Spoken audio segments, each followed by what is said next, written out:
A Universitária FM volta a apresentar Jornal do Meio-Dia. A gente volta falando sobre arte. O artista visual Dedé de Carnaúba abriu uma exposição na Pinacoteca do Estado, em que exibe esculturas feitas com papelão. A repórter Marina Laís conversou com ele e nos conta tudo sobre a mostra. Vamos ouvir a entrevista. O uso do material reciclável para fazer arte é uma das características do artista visual Dedé de Carnaúba, que ressignifica diferentes materiais, transformando-os em esculturas. Desta vez, Dedé utiliza em suas obras o papelão, geralmente descartado de forma inadequada nas ruas. A exposição Papelão na Vitrine foi aberta no último sábado e fica em cartaz até 19 de novembro, na Pinacoteca do Estado. Sobre a mostra, eu converso agora com o artista. Olá, Dedé. Seja bem-vindo à Rádio Universitária. Ok, obrigado. Dedé, para a gente começar, eu queria que você falasse um pouco sobre o seu trabalho com materiais recicláveis. Como começou o seu interesse em ressignificar esses materiais, transformando-os em arte? A vontade de fazer reaproveitamento de materiais, eu gosto sempre de ter essa pegada, porque você possibilita, de repente, uma pessoa que não tem recurso poder exercer uma arte, né? Além de que você está agindo positivamente nessa questão do meio ambiente. Sim, como começou o seu interesse? Desde da sua infância? Eu sempre gostei muito de desenhar, né? Inclusive, minha mãe às vezes mandava eu ir brincar, mas eu sempre andava com um caderno de desenho. Eu era aquele cara cri-cri que estava sempre desenhando. E na escola já eu comecei a fazer as maquetes, era dos que me interessava mais pela questão das maquetes.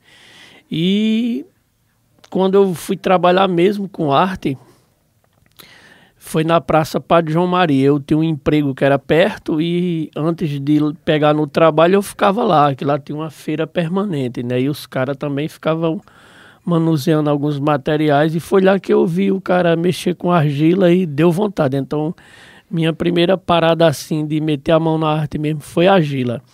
E essa questão dos materiais reaproveitados vem dessa questão mesmo de ter uma consciência ambiental positiva e possibilitar que pessoas que não têm recurso possam também se aventurar num fazer artístico. Agora, falando sobre a exposição Papelão na Vitrine, Dedé, como foi produzir a partir do papelão? E que estruturas você produziu?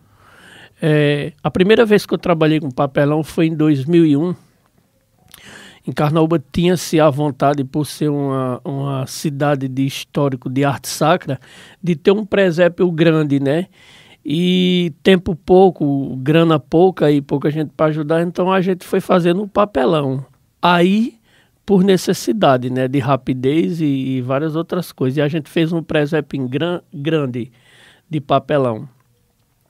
E depois eu venho trabalhando com materiais para minha subsistência, que é o cimento, que é o que vende mais, mas eu sempre tenho essa coisa de querer fazer algo de papelão, por ele estar ali, e sempre vai aparecer novos materiais que você pode incorporar, que você pode dar uma sustentação melhor à obra, né? E agora tinha esse projeto do Sebrae, eu não sabia direito em que me inscrever, e foi meu amigo conterrâneo Buca Dantas que disse: escreva o papelão.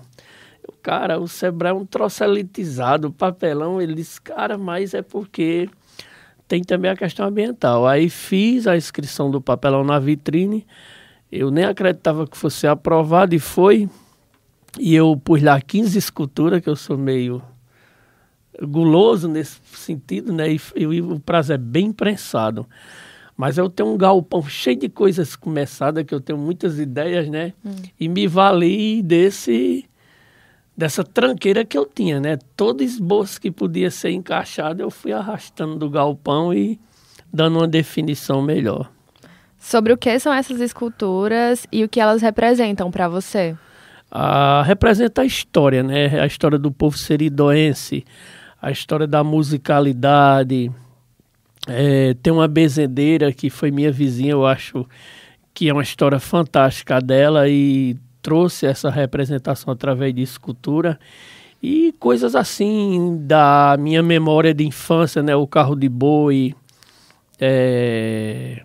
os músicos, essa coisa toda. Sim, você é da região do Seridó do estado, assim como eu. Qual é a influência do Seridó nas suas obras? Eu acho que o Seridó é uma das regiões do Brasil, lhe digo com toda a segurança, que mais cresceu economicamente nos últimos 40 anos, não resta dúvida. E aí tem essa coisa da gente querer que a história seja mantida, porque aonde chega o capital, tem essa coisa de se embelezar demais pelas novidades, né? E aí são esquecidos até valores como Tonheca Dantas, que está na exposição, Felinto Luz, que está na exposição. São dois maestros a níveis mundiais e que talvez no Seridó, a geração aí de 20 para baixo, não saiba nem quem são, né? Em determinados momentos no Vaticano tem música de Felinto Luz que é tocada, né? O Tonheca Dantas, a Royal Cinema, lógico que era num momento que não deveria existir, mas existiu e foi usada, né? Numa chamada que tinha de uma rádio americana da Segunda Guerra Mundial, tocava um pouco de Royal Cinema. A causa não é nobre, mas para tu ver, né? O Royal Cinema é aquele que hoje é o Procon lá na cidade? Ou é... A música Royal Cinema, que é uma valsa que foi composta no Pará por ele. E o Tonheca, eu quis botar ele na exposição por essa alma realmente que ele tinha de artista, né? O Tonheca ia para o Rio de Janeiro, aí pegou um barco até Recife, e 2 dias não tinha barco para o Rio, né? E disseram, não, vai ter um para o Pará. Ele disse, não, eu vou nesse. Ele não aguentou passar mais 2 dias lá. Então, é um cara que tem alma de artista e um grande compositor, né? Um cara fantástico. Quem nunca leu o livro A Desfolhar Saudade, que é a biografia escrita por não sei quem Galvão, que eu sou muito ruim de nome, foi uma das melhores biografias que eu ralei na minha vida, porque é como se você estivesse a andar com Tonheca Dantas nas andanças dele. É uma biografia fantástica. Então você cresceu perto de Tonheca Dantas e essa influência artística influencia você? Com certeza, a memória, né? Eu nasci perto da memória dele, que deveria até ser mais enfatizada, mas infelizmente a gente precisa que todo fazedor de cultura se dê as mãos, né, para que a gente possa estar sempre revivendo esses valores que são enormes. Eu estou conversando com o artista visual Dedé de Carnaúba sobre a exposição Papelão na Vitrine, que está aberta na Pinacoteca do Estado até o dia 19 de novembro. Dedé, grandes artistas do sertão têm um espaço na sua exposição. Nos conte sobre essa homenagem. A homenagem, como eu já falei, do Tonheca, né? Tem o Luiz Gonzaga também. Tem o Luiz Gonzaga. O Felinto Luz também é uma figura fantástica, porque o Seridó, o pessoal tem uma característica de inteligência enorme, né? E Felinto Lúcio, ele passava uma semana fazendo a partitura de uma peça musical, né? Que é instrumental de banda, né? E todo dia ele trabalhava ela na areia. E no outro dia, se tivesse apagado, ele lembrava já o que tinha feito e continuava. E geralmente no final de semana, quinta ou sexta, ele já tinha terminado uma obra e mentalmente ele à noite passava para o papel em casa, né? Isso são coisas que acontecem poucas vezes no mundo, né? Então a gente faz essas homenagens. Luiz Gonzaga, pela a grande significância que ele teve, eu acho que Luiz Gonzaga é uma das principais pessoas que faz o Nordeste começar a mudar no conceito do sulista, né? Porque antes era só coitadinhos morrendo de fome. Luiz Gonzaga deu voz ao vaqueiro, a importância do vaqueiro, a lavadeira, a benzedeira. Ele levou tudo na música dele. Música é a coisa que tem mais força no mundo, é tanto que ela está em toda religião, né? E o forró, então, né, não? Uhum. Sim, tem também os palhaços, né, que eu trouxe, que tem uns movimentos de arte de rua que anda aí, que já passaram por Carnaúba e ninguém tem noção do tamanho que é essa escola de arte livre, né? Eu diria até que é uma universidade popular, porque a gente vê pessoas criarem, a partir da vivência que tem dentro desse movimento, uma capacidade muito grande de raciocínio de vida, de conhecimento artístico e cultural e de desenvoltura em transmitir e trabalhar o que aprendeu, né? Eu sou prova disso, né? Eu fiz um baita trabalho no CAPES de Caicó, no CAPES 3. A gente fizemos um vídeo de ficção científica, montamos uma peça sobre Eline Julião, e eu não teria a capacidade de juntar aquelas figuras e conviver com as figuras, com a equipe de referência que chama, se eu não tivesse o conhecimento que esse movimento chamado escambo de rua traz para a gente, né? Então, os palhaços também estão representados dentro da exposição. Você trabalha no ateliê Sinha Rita. Como é seu processo criativo e como são seus dias no ateliê? São maravilhosos, porque acordar de manhã com aquele visual, né, Luísa? E ligar um rádio, ouvir uma música e começar a trabalhar, não tem uma vida melhor, não. É muito bom. E o processo criativo, esse do papelão, ele vem me dar mais esse conforto, né, do retorno que o processo criativo nos dá, porque a gente tem que sobreviver, né? Então, tem o sonho aqui e tem a realidade aqui, né? De repente você está idealizando fazer uma determinada obra de arte que ela não tem encomenda. É uma vontade que você tem de ter aquela peça no seu ateliê para que as pessoas possam ver. Só que aí chegou a encomenda de uma imagem que você já fez 10 vezes. São dois processos diferentes. Mas a gente tem que ter noção dessa realidade, né? E viver.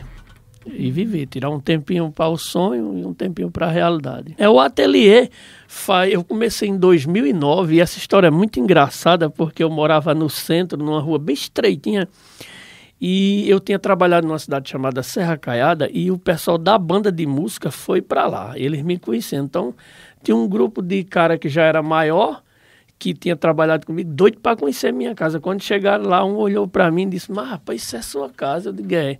Ele disse, eu pensei que era uma casa mais em voca. E aí eu fiquei com aquilo na cabeça, né? Então, em 2009, eu trabalhando lá em Parelhas, né? Juntei dinheiro, comprei um terreno e comecei a fazer o ateliê. Sou eu mesmo que venho fazendo. É uma construção muito bacana, só precisa de uma tapa assim de acabamento. E desde o primeiro tijolo que apareceu escolas para visitar, de Caicó, de Currais Novos. A agência Acauã sempre leva alunos lá, os guias de alguma cidade levam aluno. Agora com o Geoparque, já foram lá 3 equipes de guias e condutores que eles pegam para dar uma volta no roteiro para eles se familiarizarem com o todo, né? Pega pessoas das 6 cidades que são do projeto e dá um rolê nas 6 para que haja uma consistência. E é isso. Então, faz 12 anos que eu diminuí minha cerveja uns 80%, porque o sonho do ateliê é maior. É a sua primeira vez na Pinacoteca? É sim, a primeira vez. E quais os dias e horários para a visitação, Dedé? A entrada é gratuita? A exposição foi aberta dia 4, vai até dia 19, só não abre nas segundas, e aberta ao público gratuitamente.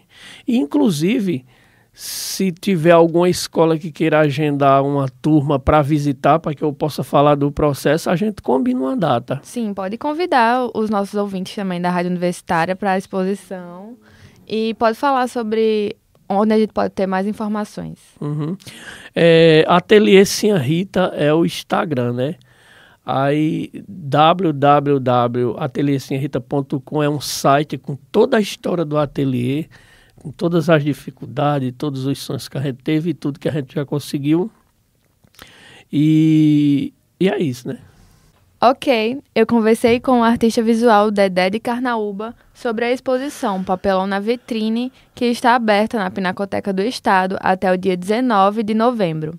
Muito obrigada pela entrevista, Dedé. Ok, obrigado a vocês também, agradeço demais. Marina Laísse para a Rádio Universitária.